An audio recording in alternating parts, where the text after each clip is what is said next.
Promotion കണ്ട പൈസ ഉള്ളൂ എന്ന് പറയുന്ന കാര്യമൊന്നുമില്ല. കണ്ട ഓഡിയൻസ് തീരുമാനം എടുത്തു, പിന്നെ നിങ്ങൾ പോയി കറഞ്ഞിട്ട് എന്ത് കാര്യം? അവിടെ പോയിട്ട് അയ്യോ ഒരു കാര്യം. സിനിമാക്കാർക്ക് കിട്ടുന്നത്ര സൗകര്യം മറ്റേതെങ്കിലും മേഖലയിൽ കിട്ടുന്നുണ്ട്? നിങ്ങൾ വീട്ടിൽ നിന്ന് ഇറങ്ങണ പോലെ നിങ്ങൾ വീട്ടിൽ ചെല്ലണവരാ പ്രൊഡ്യൂസറുടെ ചെലവിലല്ലേ. പിന്നെ എല്ലാം കൊടുക്കുകയും ചെയ്യാൻ പറയുന്ന പോലെ ഈ വേണമെങ്കിൽ ഈ ലഹരി മുതൽ എത്തിച്ചു കൊടുക്കും ഇവർ.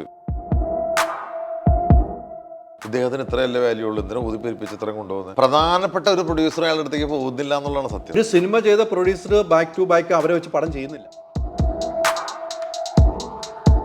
എത്രയോ ആൾക്കാരുണ്ട് ഫോൺ വിളിച്ചാൽ കിട്ടാത്ത.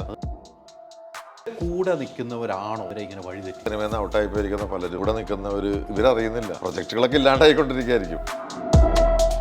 കുറച്ചൊക്കെ സിനിമ മനസ്സിലാക്കാനായിട്ട് പുതിയ കുട്ടികളൊന്നുകൂടി ശ്രമിക്കും.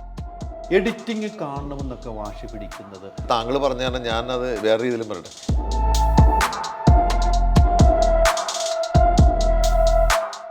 ചരിത്രത്തിൽ ആദ്യമായിട്ട് ഞങ്ങൾ ഓക്കെ എന്നും പറഞ്ഞ് ഇറങ്ങിപ്പോരും. അപ്പൊ തെളിവ് സഹിതം നിങ്ങൾക്ക് കിട്ടി. അല്ലാതെ നമ്മൾ പറയുമ്പോൾ എല്ലാം പറഞ്ഞല്ലോ, ഈ ഷൈനികത്തിൻ്റെ കാര്യം രണ്ട് വശമുണ്ട്. പക്ഷെ ആ രണ്ട് വശത്തിൽ ഈ ഷൈനികത്തിൻ്റെ വശം ഞങ്ങൾക്ക് പ്രസൻറ്റ് ചെയ്യാൻ പറ്റിയില്ല എന്ന് വെച്ച് കഴിഞ്ഞാൽ എന്തുകൊണ്ട്? നമസ്കാരം. മലയാള സിനിമ വലിയ പ്രതിസന്ധി കാലഘട്ടത്തിലാണ്. ഈ മലയാള സിനിമ പ്രതിസന്ധി ഏതൊക്കെ രീതിയിലാണ് ഇപ്പോൾ അനുഭവിക്കുന്നതെന്ന് കൃത്യമായി മറുപടി പറയുന്നതിന് വേണ്ടിയാണ് അമ്മ സംഘടനയുടെ എക്സിക്യൂട്ടീവ് മെമ്പറായ ബാബുരാജ് നമ്മോടൊപ്പം ഉള്ള. ബാബുരാജ് നമസ്കാരം. നമസ്കാരം. ഈ പറഞ്ഞ വലിയ പ്രതിസന്ധി കാലഘട്ടമാണ് അല്ലേ? കഴിഞ്ഞ ദിവസങ്ങളിലുണ്ടായ സംഭവങ്ങളെല്ലാം താങ്കൾ ഉൾപ്പെടെയുള്ള ഞാൻ ഉൾപ്പെടെയുള്ളവർ വന്ന് കണ്ടാണ്. എങ്ങനെ ഇത് മറികടക്കും?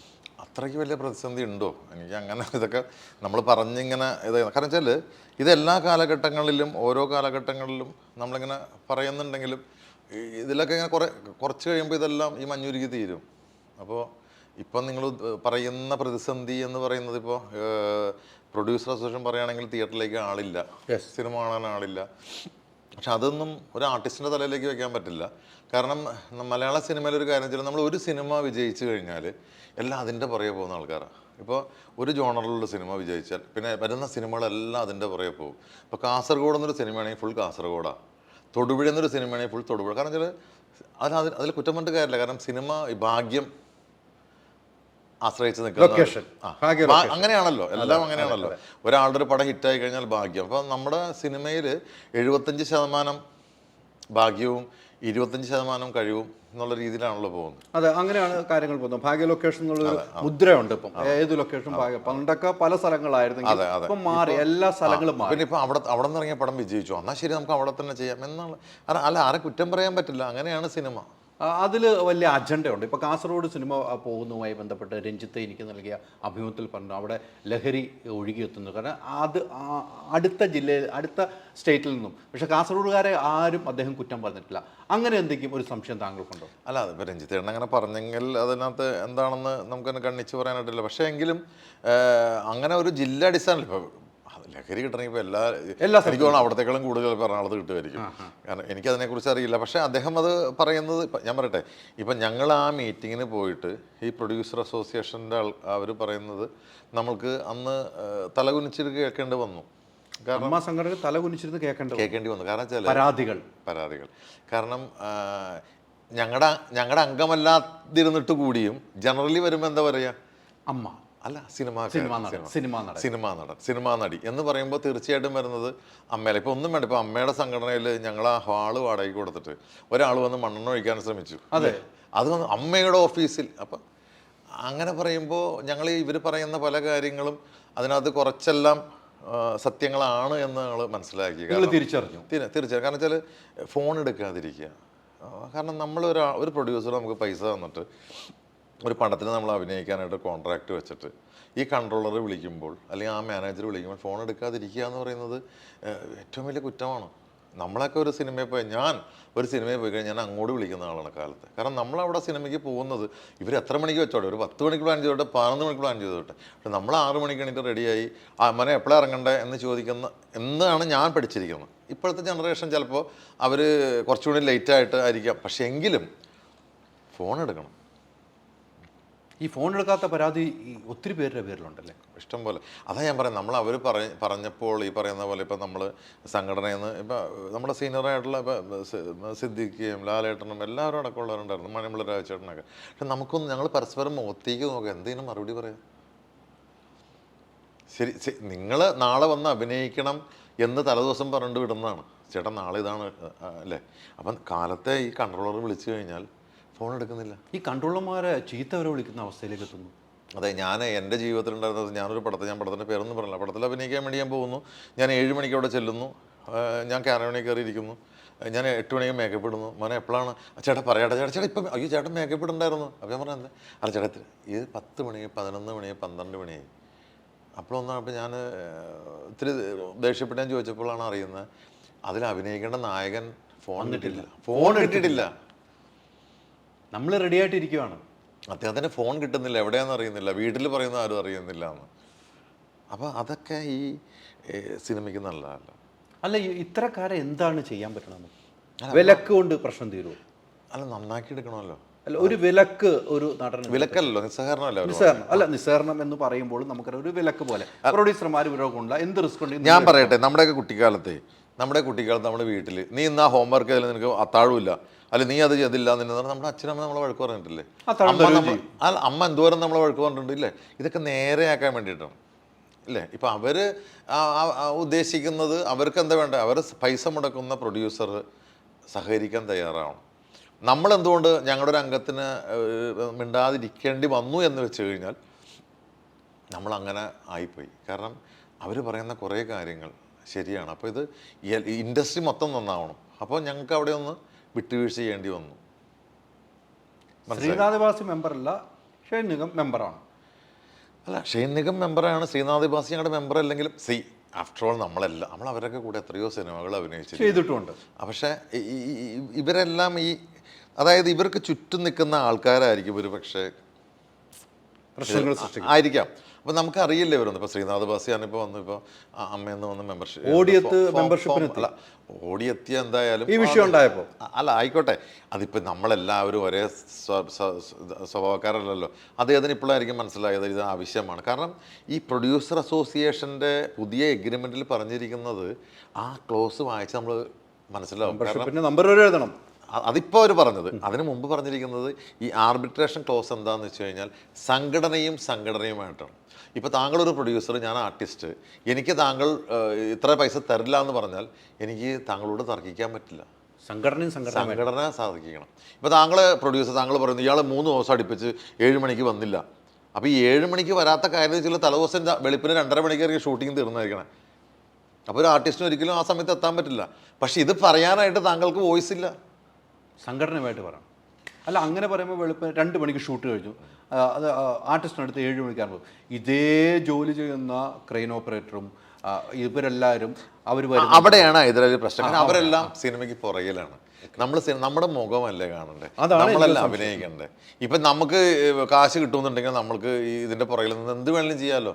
നമുക്ക് ആ സമയത്ത് ഒരു ഗ്യാപ്പിന് വേണമെങ്കിൽ കുറച്ചേരം ഇങ്ങനെ ഇരിക്കുക ഇല്ലേ. ഇതിനകത്ത് നമുക്ക് ഇരിക്കാൻ പറ്റും. അപ്പം അങ്ങനെ കമ്പയർ ചെയ്യരുത് നിങ്ങൾ. അഭിനേതാവ് അങ്ങനെ പറയുന്നുണ്ട്, അതുകൊണ്ടാണ് ഞാൻ ചോദിച്ചത്. അങ്ങനെ കമ്പയർ ചെയ്യരുത്. കാരണം നമ്മൾ അഭിനയിക്കേണ്ട ആൾക്കാരാണ്. നമ്മുടെ മുഖമാണ് അതിനകത്ത് വരേണ്ടത്. ക്യാമറയ്ക്ക് പുറകിലും ക്യാമറയ്ക്ക് മുമ്പിലും വളരെ വ്യത്യാസമുണ്ട്. തീർച്ചയായിട്ടും അവരുടെ എഫർട്ട് ഇല്ല എന്നല്ല ഞാൻ പറയുന്നത്. പക്ഷേ അതും ഇതുമായിട്ട് കമ്പയർ ചെയ്യരുത് ഒരിക്കലും. മനസ്സിലായില്ലേ? ഇപ്പോൾ ഒരു ഡയറക്ടറെ സംബന്ധിച്ചോളം ശരിയാണ്, കാരണം അദ്ദേഹവും കഷ്ടപ്പെടും. പക്ഷേ എങ്കിൽ കൂടിയും ഇപ്പോൾ ഒരു 5-6 മണിക്കൂറൊക്കെ കിടന്ന് ഉറങ്ങിയില്ലെങ്കിൽ ഒരു 2 ദിവസം കഴിയുമ്പോൾ നമുക്ക് ചിലപ്പോൾ ഒന്നും എക്സ്പ്രസ് ചെയ്യാൻ പറ്റിയില്ല എന്ന് വരും. നമ്മൾ ക്ലോസ് എടുക്കുമ്പോൾ നമ്മുടെ വലിയ പ്രശ്നമാണ്. അപ്പോൾ അതങ്ങനെ കമ്പയർ ചെയ്യരുത്. അതിനകത്തൊക്കെ ഞാൻ എതിരാണ്. അതല്ല, അങ്ങനെ പറയുന്നു, അതുകൊണ്ടാണ് ഞാൻ അതിനാ ഞാൻ പറയുന്നത്. കാരണം ഇത് ക്യാമറയ്ക്ക് മുമ്പിൽ നിൽക്കേണ്ടവരും ക്യാമറയ്ക്ക് പുറകിൽ നിൽക്കണവരും വ്യത്യാസമുണ്ട്. ക്യാമറയ്ക്ക് പുറകിൽ അവരെടുക്കുന്ന പണി നമ്മൾ അംഗീകരിക്കുന്നു, തീർച്ചയായിട്ടും അല്ലേ, പണിയൊക്കെ അംഗീകരിക്കണം. പക്ഷേ ഈ മുഖം അതിനകത്ത് ഇല്ലല്ലോ. നമ്മുടെ അല്ലേ മുഖം വരേണ്ടതും. അല്ലെങ്കിൽ അവരുടെ എക്സ്പ്രഷൻ ശരിയായില്ല, അല്ലെങ്കിൽ ഇപ്പോൾ ഡയറക്ടർ പറയണത് എന്താ ചേട്ടാ അതിൻ്റെ റിയാക്ഷൻ അത് പോരാന്ന് പറഞ്ഞാൽ ഈ റിയാക്ഷൻ വരണമെങ്കിൽ ഇപ്പോൾ എന്നെ സംബന്ധിച്ചിടത്തോളം എനിക്കൊരു 8 മണിക്കൂർ 9 മണിക്കൂർ കിടന്നുറങ്ങേണ്ട ആളാണ്. ഞാനൊരു 10 മണിക്ക് കിടന്നുറങ്ങി കാലത്ത് 5:30 മണിക്ക് എണീക്കുന്ന ഒരാളാണ്. എൻ്റെ ഒരു റുട്ടീൻ അതാണ്. അപ്പോൾ അതിൽ നിന്ന് മാറിക്കഴിഞ്ഞാൽ 2 ദിവസം മാറിക്കഴിഞ്ഞാൽ എനിക്കും എൻ്റേതായ പ്രശ്നം ഉണ്ടാകാം. മനസ്സിലായില്ലേ? ഇപ്പോൾ യങ് ജനറേഷനിൽ വന്നു കഴിഞ്ഞാൽ അവർ ശരിക്കും പറഞ്ഞാൽ അവർക്ക് 2 മണിക്കോ 3 മണിക്കോ കിടന്ന് ഉറങ്ങിയാൽ മതി. പക്ഷെ അവർക്ക് 10 മണിക്ക് എഴുന്നേൽക്കാൻ പറ്റുള്ളൂ. രാവിലെ എഴുന്നേൽക്കും. അവരുടെ ലൈഫ് സെറ്റ് ചെയ്തിരിക്കുന്നത് അങ്ങനെയാണ്. നമ്മൾ പഴയ ആൾക്കാരായതുകൊണ്ട് നമ്മുടെ ലൈഫ് സെറ്റ് ചെയ്തിരിക്കുന്നത് ഇങ്ങനെയാണ്. ഈ ന്യൂജൻ എന്ന് പറയുന്നു, പഴയകാല നടന്മാരുന്നു, അങ്ങനെ വേർതിരിക്കേണ്ട കാര്യമുണ്ട് ഇപ്പോൾ? അല്ല, അത് ഈ സ്വഭാവം കൊണ്ടിട്ടാണ്. സ്വഭാവം കൊണ്ട് അല്ലേ? അതാണ് ഈ സ്വഭാവം കൊണ്ടിട്ടാണ്. അല്ലെങ്കിൽ കാരണം ഇപ്പം ഞാൻ പറഞ്ഞില്ലേ, നമ്മൾ പണ്ടത്തെ കാലത്ത് ഇപ്പം നമ്മൾ കണ്ടുപിടിച്ചിരിക്കുന്നത് ആരെയാണ്? നമ്മുടെ പണ്ടത്തെ ആൾക്കാർ, ഇപ്പം ഈ പറയുന്ന പോലെ നെടുവഴി ചേട്ടനും ഒടിയൂർ ഉണ്ണികൃഷ്ണൻ ചേട്ടനും അതുപോലെ തന്നെ മാളച്ചേട്ടനും കുതിരോട്ടമ്മ ചേട്ടനും അവരൊക്കെ കണ്ടിട്ടാണ് അവരെന്തായാലും ആ കൃത്യനിഷ്ഠയുണ്ട്. 7 മണി എന്നുണ്ടെങ്കിൽ കാറ്, അന്ന് ഒരാൾക്ക് ഒരു കാറല്ല, അന്ന് 5 പേർ കൂടി ഒരു കാറാണ്. ഈ 5 മാരും ഒരേ സമയത്ത് ഇറങ്ങി വരണം, ഒരുമിച്ച് വരും. 5 പേരും താഴെ ഇങ്ങനെ ഇരിപ്പുണ്ടാവും റിസപ്ഷനിൽ. എന്താ ഈ തലവസ്ഥ കാര്യമൊക്കെ പറഞ്ഞിട്ട് അവർ റെഡിയായിട്ട് ഇരിക്കുകയാണ്. അവരൊക്കെ കയറി പോവാണ്. ഇന്ന് ആർട്ടിസ്റ്റിന് ഒരു കാറാണ്, എന്നിട്ടും ഫോൺ എടുക്കുന്നില്ല, വരുന്നില്ല എന്ന് പറയുമ്പോൾ ഈ സംഘടനയ്ക്ക് എന്ത് ചെയ്യാൻ പറ്റും? ഇതിനകത്ത് താരസംഘടനയ്ക്ക് എന്ത് ചെയ്യാം? അല്ല, താരസംഘടനയ്ക്കല്ലേ ചെയ്യാൻ പറ്റുള്ളൂ. എന്ത് ചെയ്യാൻ പറ്റും? ഇവരെല്ലാവരും നമ്മുടെ ഇതിനകത്തേക്ക് കൊണ്ടുവരണം. അവരെ പറഞ്ഞ് ബോധവാന്മാരാക്കണം.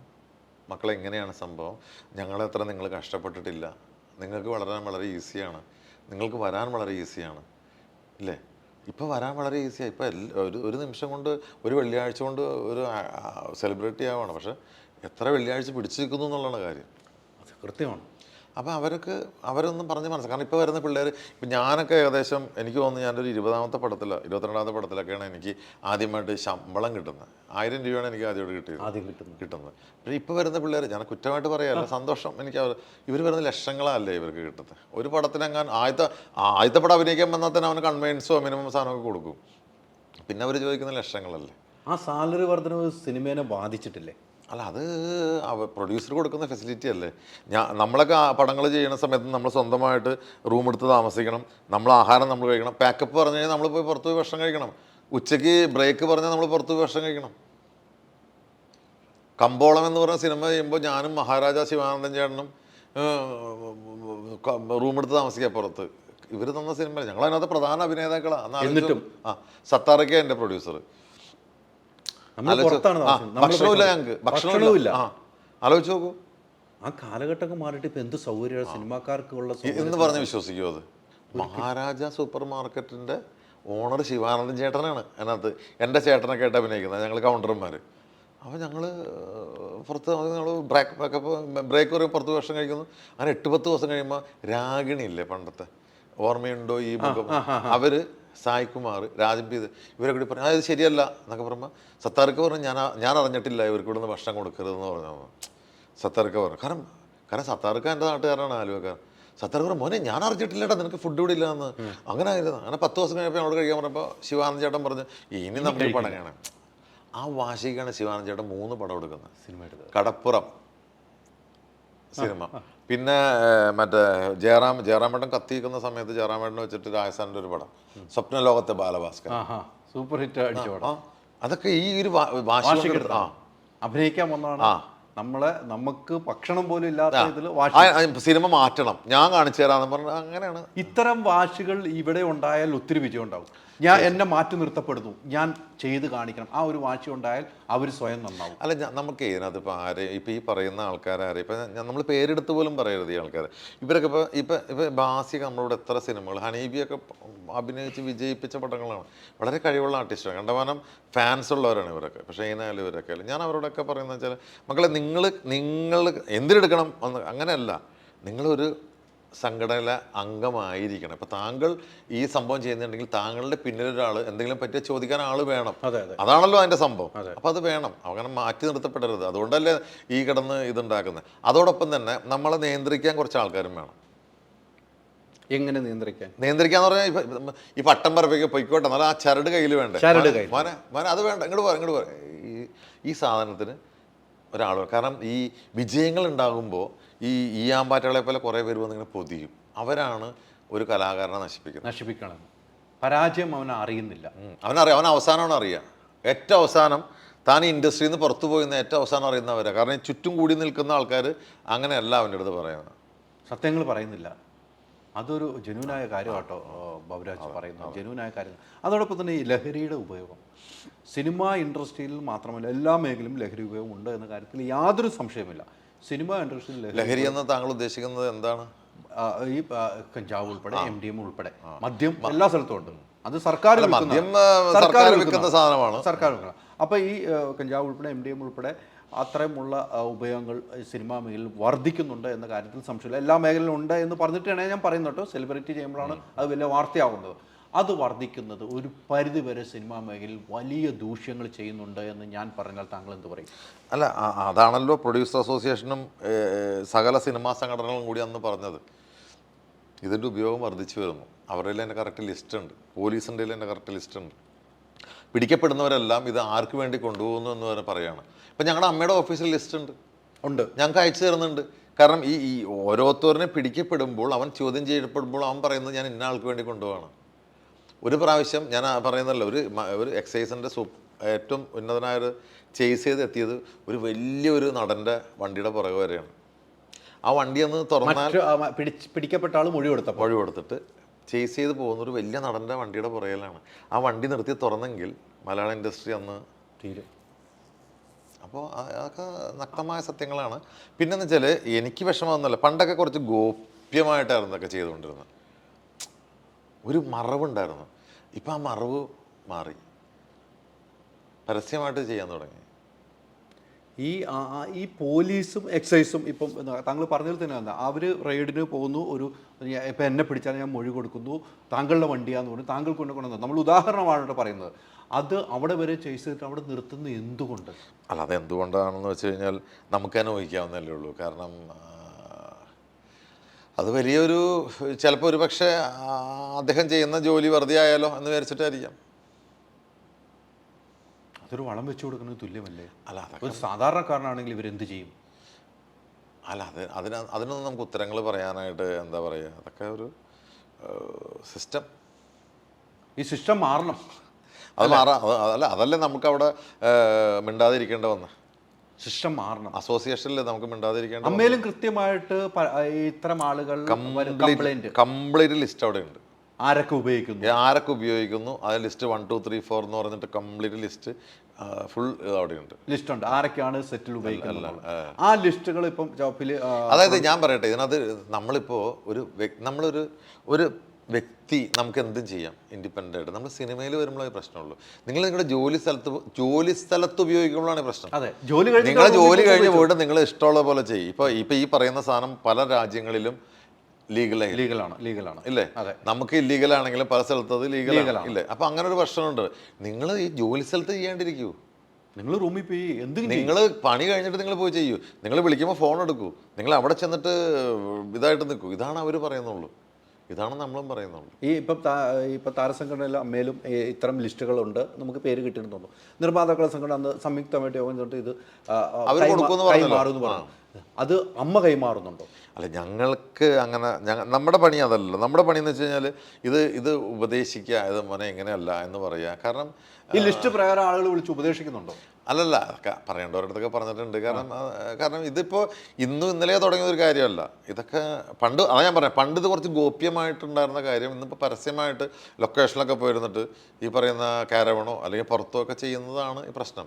ഇത് ചെയ്തോട്ടെ, പക്ഷേ അതിന് കറക്റ്റ് സമയത്ത് ചെയ്യണ്ടേ, ഷൂട്ടിന് വരണം. ഇപ്പോൾ അവർ പറഞ്ഞു കേട്ടില്ലേ, കാലത്ത് ഒരാളെ വിളിച്ചു കഴിഞ്ഞാൽ 7 മണിക്ക് ലൊക്കേഷനിലെത്തും. പക്ഷേ 7 മണിക്ക് ലൊക്കേഷനിൽ എത്തി കഴിഞ്ഞാൽ ഇവൻ കുളിച്ചിട്ടുണ്ടാവില്ല, പല്ല് വെച്ചിട്ടുണ്ടാവില്ല, ഒന്നും ചെയ്തിട്ടുണ്ടാവില്ല. ഇവൻ കാരവണി കയറിയിട്ട് എല്ലാം ചെയ്യുന്നത്. അപ്പോൾ എത്തി എന്നിട്ട് ആള് ഷൂട്ടിങ്ങിന് വന്ന് 10 മണിയാവും. അപ്പം അതൊക്കെ അവർ പറയുമ്പോൾ അതിനകത്ത് നമുക്ക് സംഘടന ചോദിച്ച ന്യൂ ജനറേഷനും ഓൾഡ് ജനറേഷനും വ്യത്യാസമാണ്. നമുക്ക് അതിനൊന്നും പറയാനായിട്ടില്ല. നമ്മൾ എല്ലാം കഴിഞ്ഞ് നമ്മൾ 5 മണിക്ക് എണീറ്റെല്ലാം റെഡി ആയിട്ട് 7 മണിക്ക് ഷൂട്ടിങ്ങിന് റെഡി ആയിട്ടാണ് പോകുന്നത്. പക്ഷെ അവർ പറയുന്നത് ഇവർ 7 മണിക്ക് എത്തുന്നുണ്ട്. പക്ഷേ ലഹരി ഉപയോഗം വർദ്ധിച്ചോ? മൊത്തത്തിൽ എല്ലായിടത്തും സിനിമേനെ മാത്രം വേണ്ടല്ലോ. ഹൈദരാലി എന്നെ ഒന്ന് ആത്മാർത്ഥമായിട്ട് ആലോചിച്ചേക്ക്. അല്ല, എല്ലാ മേഖലയിലും ഉണ്ടെന്ന് പറഞ്ഞതിനാണ് ഞാൻ പറയുന്നത്. ഇനി അതിൻ്റെ മറ്റൊരു വശം ഞാൻ പറയട്ടെ, എന്താണ് ഇതിന് കാരണം? ഞങ്ങളൊക്കെ വിദ്യാർത്ഥികളായിരിക്കുന്ന സമയത്ത് ഒരു 1 2 സ്മോൾ അടിച്ചിട്ട് നമ്മൾ ഇതിൽ കൂടെയൊക്കെ നടന്നു കഴിഞ്ഞാൽ ഒരു പ്രശ്നം ഉണ്ടായില്ല. ഇപ്പോൾ ഈ ഊതിക്കണ സാധനവും അതും ഇതൊക്കെ വന്നപ്പോൾ പിള്ളേർക്ക് പേടിയാണ്. അപ്പോൾ അവരെന്ത് ചെയ്യും? മറ്റേലേക്ക് ഇതാകുമ്പോൾ പിന്നെ ഊതിച്ചാലും കുഴപ്പമില്ലല്ലോ. മനസ്സിലായി ഇല്ലേ? മനസ്സിലായി. അങ്ങനെ നമ്മളോട് പണ്ട് കണ്ടമാനം വരുന്നുണ്ട്, ചേട്ടാ ഇതാമോ ഓക്കെ അല്ല കുഴപ്പമില്ല ഓക്കെ ഡൺ. അപ്പോൾ ആ ഒരു പരിശോധന മാറി മാറി വരുന്ന സർക്കാരുകളുടെ ഈ ഒരു തീരുമാനം അത് തെറ്റാണെന്നല്ല, അത് കൂടി ഇപ്പോൾ ബാറിൻ്റെ ഒക്കെ മുമ്പിൽ നിന്ന് അങ്ങനെ ചെയ്യുമ്പോൾ തന്നെ ഊതിക്കുന്നുണ്ട്. അപ്പോൾ പിള്ളേരെ കുറ്റം പറഞ്ഞിട്ട് അവരുടെ വെർഷനാണ് ഞാനീ പറയുന്നത്. അതെ അതെ, ഇതാകുമ്പോൾ ഒരു കുഴപ്പമില്ലല്ലോ. അപ്പോൾ അതിലേക്ക് പോവുകയാണ്. അതെ, ഇപ്പോഴത്തെ കാലഘട്ടം ഇപ്പം ചെറുപ്പക്കാരെ സംബന്ധിച്ചിടത്തോളം ആ ഒരു കാലഘട്ടം, നമ്മളും ആ കാലഘട്ടത്തിലൂടെ ഒക്കെ വന്നതാണ്. എന്തെങ്കിലും ഒരു ലഹരിയും അല്ലെങ്കിൽ അവൻ്റേതായ ടെൻഷനോ അല്ലെങ്കിൽ അവൻ്റേതായ പ്രേമ പരാജയങ്ങളോ ഒക്കെ വരുമ്പോൾ ഒരു ഇത് വേണം. അപ്പോൾ അതിന് കള്ളു കുടിച്ചിട്ടാണെങ്കിൽ പിന്നെ എല്ലാവർക്കും ടാക്സിയും ഓലയും യൂബറും വിളിച്ചു പോകാൻ പറ്റില്ലല്ലോ, നടക്കില്ല. ബൈക്ക് ഓടിച്ച് അപ്പോൾ അവന് പിടിക്കുകയും ചെയ്യും. അപ്പോൾ അതൊക്കെ അങ്ങനെ ഉണ്ടാകാം. അത്തരം ഒരു രീതിയിലേക്ക് ആളുകൾ ചിന്തിച്ചാൽ തെറ്റ് പറയാനുമില്ല. അവന് ലഹരി വേണം. ഈ കാലഘട്ടങ്ങളിൽ ഉണ്ടായ മാറ്റമാണത്. അവന് ലഹരി വേണം, അത് ഏതായാലും കുഴപ്പമില്ല. ഇപ്പൊ മദ്യം ഉപയോഗിക്കുന്ന ആൾക്കാർ കുറവല്ലേ, അതുപോലെ തന്നെ സിഗരറ്റ് വലിക്കുന്നത് ആണുങ്ങളെക്കാളും കൂടുതൽ പെൺകുട്ടികൾ. തീർച്ചയാണ് കേട്ടോ. അതൊക്കെ നമ്മൾ കാണുമ്പോൾ നമ്മൾ ഓരോ സ്ഥലങ്ങളിൽ പോകുമ്പോൾ കാണുന്നത് പെൺകുട്ടികളാണ് കൂടുതൽ സിഗരറ്റ് വലിക്കുന്നത്, ആൺകുട്ടികളും കൂടുതൽ പെൺകുട്ടികൾ സിഗരറ്റ് കാലഘട്ടത്തിലേക്ക് പോയി. ഇതോടൊപ്പം തന്നെ ഈ ലഹരിയുടെ കാര്യം തന്നെ പറയുമ്പോൾ ഇത് നമ്മളെ സംബന്ധിച്ചിടത്തോളം, ഈ ഇൻഡസ്ട്രിയെ സംബന്ധിച്ചിടത്തോളം ഇത് സിനിമയ്ക്ക് ഉണ്ടാകുന്ന ഒരു പേരുദോഷമായി മാറുന്നു. ഒരാൾ കുറ്റം ചെയ്യുമ്പോൾ ഇൻഡസ്ട്രിയിലുള്ള എല്ലാവരും പഴി കേൾക്കുന്നു. അപ്പൊ താങ്കൾ ഉൾപ്പെടെ ഉള്ളത് പഴി കേൾക്കുന്ന നിലയിലേക്ക് പോകും. അതാ പറഞ്ഞു, ഇപ്പൊ ഈ അവർ മെമ്പറാണോ ഇല്ല എന്നുള്ളതൊക്കെ രണ്ടാമത്തെ കാര്യമാണ്.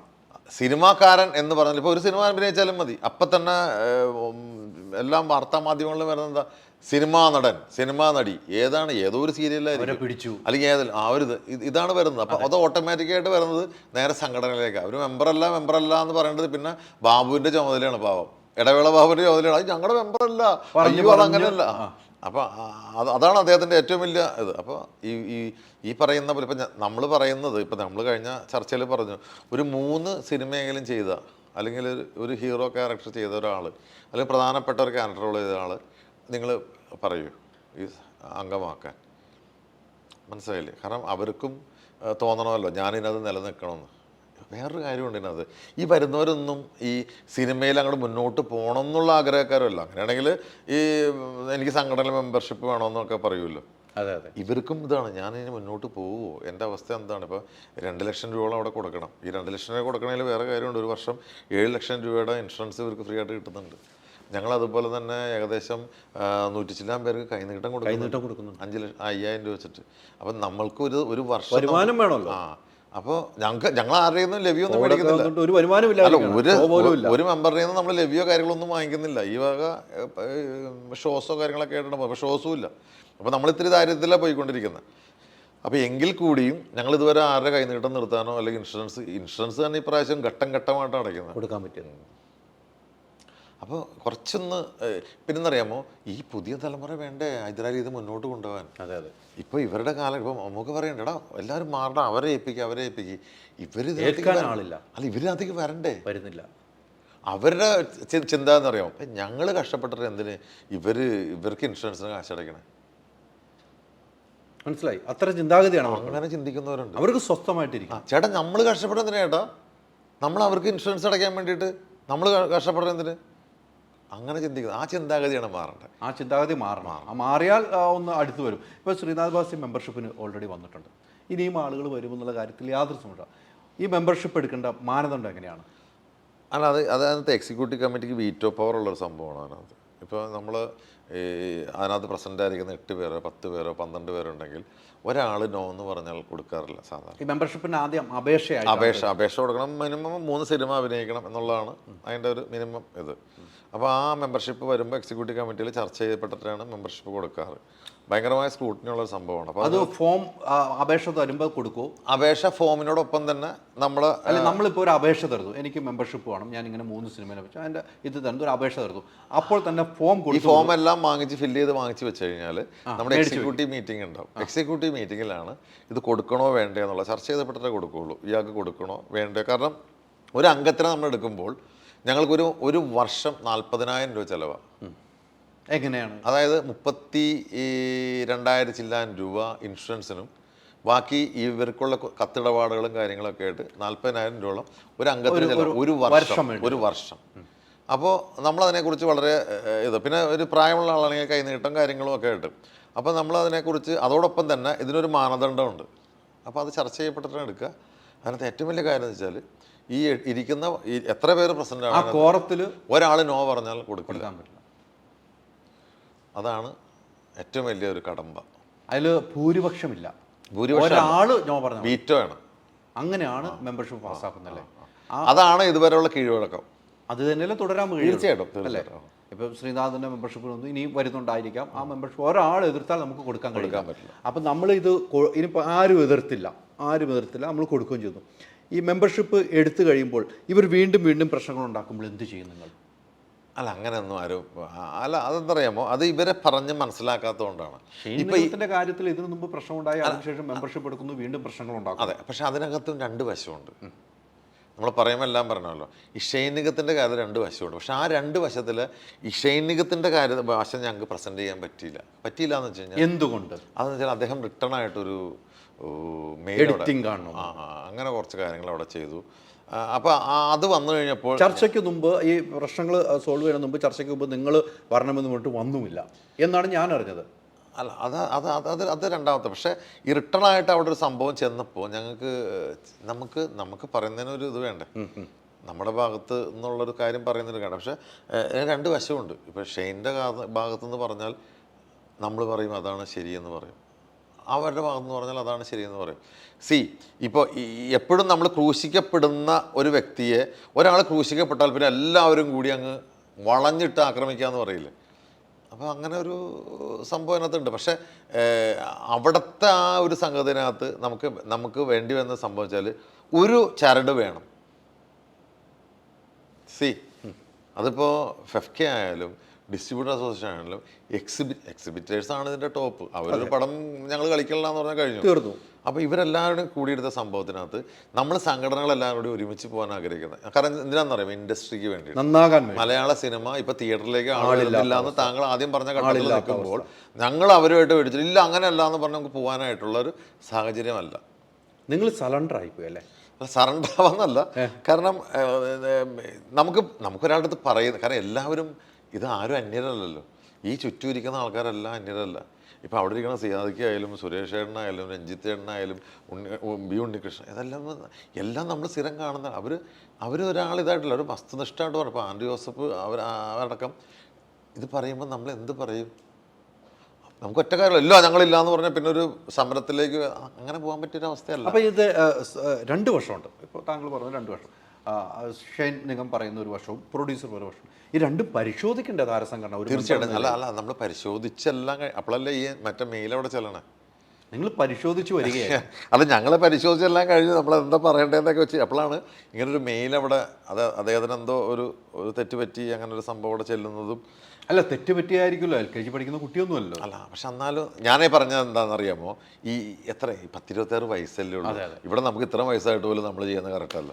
അല്ല, അപ്പൊ പുള്ളി ചെയ്തത് അങ്ങനെ എന്തോ സിനിമയല്ലേ, സിനിമയിൽ അദ്ദേഹത്തിനോട് ഉപദേശിച്ചു കൊടുക്കുന്ന ആൾക്കാരോ അല്ല അദ്ദേഹത്തിനോട് പറഞ്ഞു കൊടുക്കുന്ന ആൾക്കാർ. കാരണം ഷെയ്നെ നോക്കുന്നത് ഷെയ്ൻ്റെ ഉമ്മയാണ്. കാരണം അബിയൊക്കെ നമ്മുടെ ഏറ്റവും വലിയ സുഹൃത്തുക്കൾ, എത്രയോ സിനിമകൾ. അപ്പോൾ അതിൻ്റെതായ ചെറിയ പാകപ്പിഴകളൊക്കെ ഉണ്ടാകാം, അതൊക്കെ മാറി വരും. അല്ല, ലൊക്കേഷനിൽ ഇപ്പോൾ RTX ലൊക്കേഷനിലുള്ള പരാതിയിൽ പറഞ്ഞിട്ട് ഉമ്മയാണ് പ്രശ്നം എന്ന് പറയുന്നു.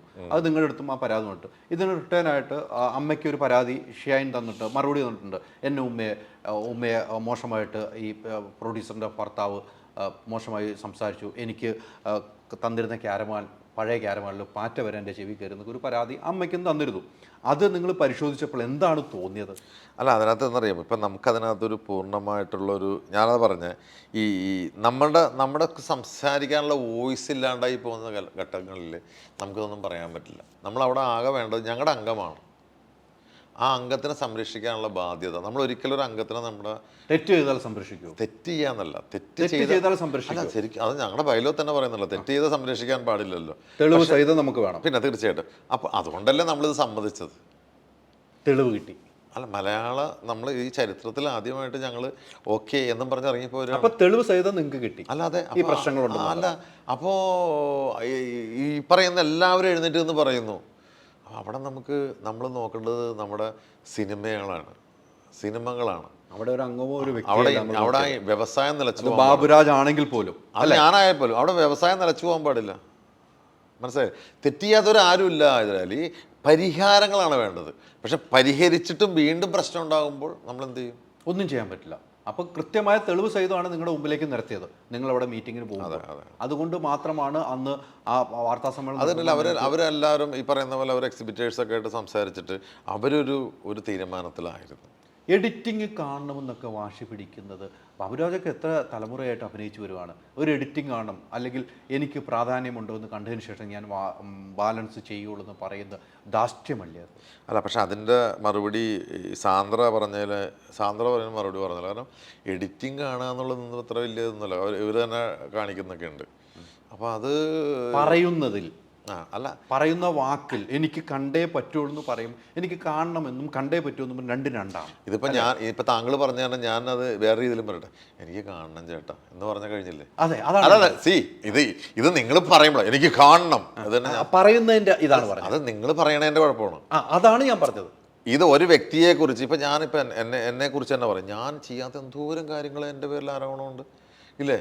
ഈ എല്ലാ കാര്യം അപ്പം എന്താ പറയുക, ഞാനത് ന്യായീകരിക്കാൻ പറ്റിയ കാര്യമില്ല. ചില ആൾക്കാർ അങ്ങനെയാണ് ചിത്രീകരിച്ചത്. ഇപ്പോൾ ഷെയ്ൻ അദ്ദേഹം കാണണമെന്ന് വാശി പിടിച്ചു എന്നൊക്കെ അങ്ങനെയാണല്ലോ പരാതി പറയുന്നത്.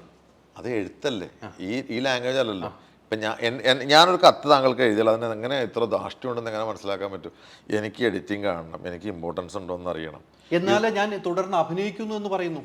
അതെ, അതിപ്പോൾ ഏത് രീതിയിലും ചിത്രീകരിക്കാം. അത് അദ്ദേഹം അങ്ങനെ എഴുതി കൊടുക്കാനായിട്ട് പാവത്തിന് തോന്നിയതാണ് തെറ്റ്. അല്ല, അങ്ങനെ എഴുതി കൊടുത്തല്ലോ, അത് തെളിവ് തന്നെയാണ്. അതുകൊണ്ടല്ലേ ഞങ്ങൾക്ക് സംസാരിക്കാം. അങ്ങനെ ചെയ്യുന്നത് ശരിയാണോ? അതുകൊണ്ടല്ലേ കാണാം, എഡിറ്റിംഗ് കാണാം, നമ്മൾ ചെയ്ത വേഷം എങ്ങനെ ഉണ്ടാവും, എനിക്ക് അതൊന്ന് മാറ്റി ചെയ്താൽ കൊള്ളാം, ഒന്ന് എഡിറ്റിംഗ് കാണണമെന്ന് പറയുന്നത് ഒരു സ്വാഭാവികമായിട്ട്. ഇത് കഴിഞ്ഞതിന് ശേഷം എനിക്ക് അതിൻ്റെ പിന്നാമ്പുറ കഥകളിലേക്ക് പോയി കഴിഞ്ഞാൽ അദ്ദേഹത്തിൻ്റെ പറഞ്ഞാൽ ചേട്ടാ എനിക്ക് വേണ്ട എന്ന് പറയുന്ന സിനിമയായിരുന്നു ഇത്. ആ സിനിമയിൽ ചേട്ടന് ഇമ്പോർട്ടൻ്റ് ആയിട്ടുള്ള ക്യാരക്ടറാണ്, അതായത് ഈ ഷെയ്നിന് നിങ്ങളെ കണ്ടുകൊണ്ട് ചെയ്ത ഒരു ക്യാരക്ടറാണെന്ന് പറഞ്ഞിട്ടാണ് വരുന്നത്. ഡയറക്ടർ പോയി സംസാരിക്കുന്നത്. അതായത് ഞാൻ നിങ്ങളെ കണ്ടിട്ടാണ് ഈ സിനിമ എഴുതിയത്, ഇതിൻ്റെ സെൻട്രൽ ക്യാരക്ടർ നിങ്ങളാണ് എന്ന് പറയുമ്പോൾ തീർച്ചയായിട്ടും അങ്ങനെ വിചാരിക്കുമല്ലോ. അപ്പം അതിൽ നിന്നുണ്ടായതാണ്. അപ്പോൾ അവിടെ പോകുമ്പോൾ അത്തരം ഒരു സെൻട്രൽ ക്യാരക്ടർ അല്ല എന്ന് അദ്ദേഹത്തിന് തോന്നുന്നു, സ്വയം തോന്നുന്നു. 3 പേരായിരുന്നു അവിടെ ഉണ്ടായിരുന്നത്. 3 പേരുടെ പേരും നീരജും പെപ്പയുമായിരുന്നു. ഇവർ 3 പേരാണ് അഭിനയിച്ചുകൊണ്ടിരുന്നത്. ആ 3 പേരിൽ പ്രാധാന്യമുള്ളത് ഷെയ്നാണെന്ന് പറഞ്ഞ് കറക്റ്റുമായി കഥ പറഞ്ഞു എന്ന് അദ്ദേഹം പറയുന്നു. അപ്പോൾ അതിൽ കുറവ് വരുന്നുണ്ടോ എന്നുള്ളതാണ് അദ്ദേഹത്തിന്റെ പ്രശ്നം. അത് പറയുമ്പോഴും താരസംഘടനയുടെ അംഗമെന്ന നിലയിൽ നിങ്ങൾ ഡയറക്ടറിന്റെ അടുത്തോ പ്രൊഡ്യൂസറിന്റെ അടുത്തോ ഈ കാര്യങ്ങൾ അപ്പം നമ്മളില്ലല്ലോ. ഇത് ആദ്യം കഥ പറയുന്നത് ഈ കാര്യങ്ങളൊന്നും പറയുന്നത് അതിനുശേഷം പരാതി വന്നപ്പോഴാണ് ഇത് പറയുന്നത്. ഇങ്ങനെ പറഞ്ഞതുകൊണ്ടാണ് ഞാൻ ആ സിനിമയിൽ പോയത്. അല്ല, അത് മറുവശം നിങ്ങൾ അന്വേഷിച്ചിരുന്നോ? മറുവശം നമുക്ക് ആ ഘട്ടത്തിൽ നമുക്ക് അന്വേഷിച്ച് അങ്ങനെ പറയും. ഇനി അന്വേഷിക്കുമോ? അല്ല ഒരു ഘട്ടം കഴിഞ്ഞ് ഇതൊക്കെ പറഞ്ഞ കാര്യങ്ങളല്ലേ, ഈ പറഞ്ഞതിന് തെളിവുകളൊന്നുമില്ലല്ലോ. ഒന്നുമില്ല. ഈ ആർട്ടിസ്റ്റ് പറയുന്നത് തെളിവുള്ളൂ. ഇങ്ങനെ എഴുതി കൊടുത്തിട്ടുണ്ടെന്നല്ല, നിങ്ങളാണ് ഇതിനകത്ത് പ്രധാന ഇതെന്ന് എഴുതി കൊടുത്തിട്ടുണ്ടെങ്കിൽ ഓക്കെ, തെളിവാണ്. ഇത് ഇപ്പൊ ഹൈദരാലി ഡയറക്ടർ എൻ്റെ അടുത്ത് വന്ന് പറയുന്നു ചേട്ടനാണ് ഇതിന്റെ സംഭവം എന്ന് പറഞ്ഞാൽ തെളിവൊന്നുമില്ല, വാക്കാലുള്ളൂ.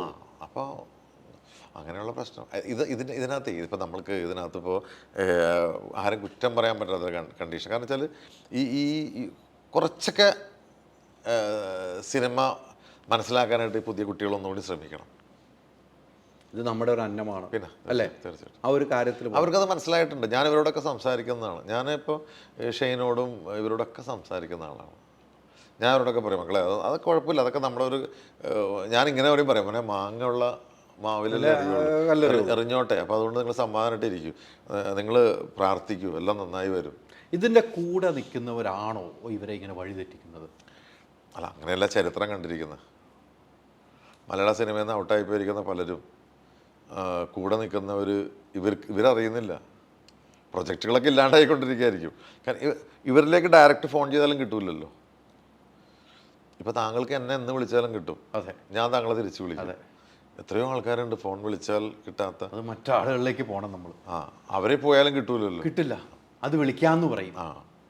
കറക്റ്റാണോ? അങ്ങനെ ഒത്തിരി പേര് മലയാളം ഇൻഡസ്ട്രിയിലുണ്ട്, ഇല്ലാന്ന് നമ്മൾ പറഞ്ഞില്ല. വലിയ വലിയ താരങ്ങൾ ഉൾപ്പെടെ അങ്ങനെയാണ് ചെയ്യുന്നത്. പക്ഷേ അങ്ങനെ വലിയ താരം അങ്ങനെ നമ്പർ മാറാത്ത താരമുണ്ട്. എത്രയോ വർഷങ്ങളായിട്ട് ഒരേ നമ്പർ കൊണ്ട് കിടക്കുന്ന സൂപ്പർ ഹീറോസ് ഉണ്ട് മലയാളം. 100% ഇല്ലേ? അവര് റിപ്ലൈ എങ്കിലും തരും, നമുക്ക് എഴുത്തിൽ റിപ്ലൈ എങ്കിലും തരും, മെസ്സേജ് എങ്കിലും അയക്കും. തീർച്ചയായിട്ടും തിരിച്ച് മെസ്സേജ് അയക്കുന്നവരാണ് ഇവിടെ. അല്ല, അവരുടെ നമ്പർ മാറിയിട്ടില്ല എന്നുള്ള ഏറ്റവും വലിയ കാര്യം. അതെ, ഇപ്പോഴും മറ്റൊരു നമ്പറുകൾ മാറിക്കൊണ്ടിരിക്കുകയാണ്.